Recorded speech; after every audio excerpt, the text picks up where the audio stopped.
You know, we're all looking for it, right? That one perfect system, the life hack that's going to unlock everything. We are absolutely drowning in self-help books, productivity apps, and advice from every guru out there. But what if the most powerful, the most effective operating system for a truly meaningful life? What if it wasn't cooked up in some lab or coded in Silicon Valley? What if it was actually forged, like steel, back in the 12th century? So, we're about to crack open a masterpiece from this guy, Rostevan. And look, he wasn't just some poet. You need to think of him as this Georgian philosophical giant, an architect of human potential. Seriously, his ideas were centuries ahead of his time. He literally laid out a blueprint for excellence, a code for knights, that is, and this is the crazy part, shockingly relevant right now, today. Okay, so his whole code, it's built on these three massive pillars. And the first one? It completely redefines the single most important resource in your life, and that's the people you surround yourself with. Now, Rostevan, he just called it friendship, but we're calling it what it really is, radical loyalty, the ride or die code. You know, our world today is just obsessed with networking.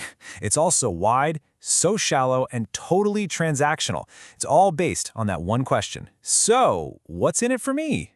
The Knight's Brotherhood is the polar opposite of that. It's deep, it's unconditional, and it's based on a single powerful promise. I will die for you.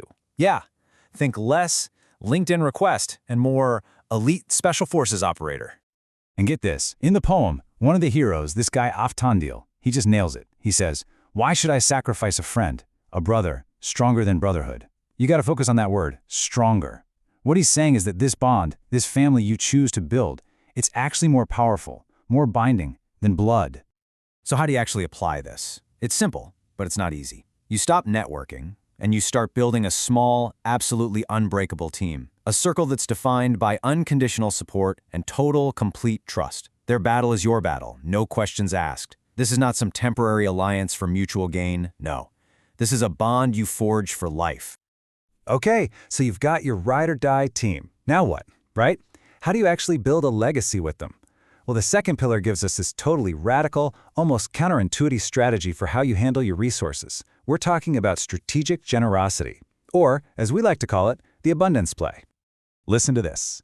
This one line is honestly one of the biggest secrets in the entire poem. It just completely flips our modern idea of wealth right on its head. Ready? What you give is yours, what you do not is lost. Just let that sink in for a second. Rostevan is basically arguing that the only wealth you truly possess, the only value that is truly yours, is the stuff you give away. Everything else, everything you hoard, it's already gone. But hold on, make no mistake, this is not about simple charity. This isn't just about being nice. In the poem, this advice actually comes from a king to his daughter as a core leadership strategy. It is absolutely a power move, because true generosity, it creates influence, it builds an unshakable reputation, and it forges the kind of loyalty that money could never, ever buy. And the best part is, this isn't just some abstract theory. We see it put into action immediately. So when Queen Tinatin is crowned, what's her first move as ruler? Her very first act, she orders the royal treasuries thrown open and gives everything away to the people. And the result? Boom! Instant, unbreakable loyalty from her entire kingdom. It's an absolute masterclass in solidifying your power by letting it go. All right, so you've built your loyal team. You're creating a legacy through this amazing idea of strategic generosity. But let's be real, the world is always going to throw battles your way. So how do you withstand the siege when it comes? Well, that brings us to the final and maybe the most critical pillar, unbreaking resilience, the anti-fragile mindset. Now, anti-fragile, that's a modern word for sure, but Rostevan was defining it 800 years ago, and it's way more than just being tough. See, tough just means you can take a punch and not fall down.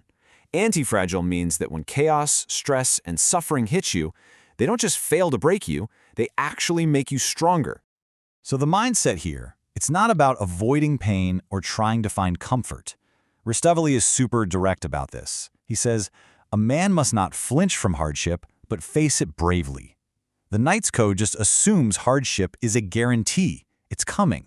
The only thing you control, the only variable, is how you respond. And here's the payoff. This is the other half of the equation, right? The promise that makes the whole struggle worthwhile. He says, in the end, joy is given to him who first endures hardship. And that is not some hopeful, fluffy quote. He's saying it's a law of nature. Suffering isn't a bug in the system, it's a feature. It is literally the price of admission for real joy and real success. So, okay, we have these three incredibly powerful pillars. But the real genius, the real magic here, is that they are not separate ideas. They interlock. They weave together to form one single cohesive framework for how to live. This is the Knight's operating system. Think about it like this. Resilience, that's your internal strength. That's how you survive the battle of life. Loyalty, that's your external strength. That's who is down in the trenches fighting right there beside you. And generosity, well, that's the whole mission. That's what you and your team are fighting to build in the first place, a legacy of value that will outlast you. So let's recap. Radical loyalty, strategic generosity, unbreaking resilience. This code, it's been battle-tested for over 800 years. It is powerful, it is timeless, and you know what? It works. So really, the only question left to ask is this: is your operating system built to last?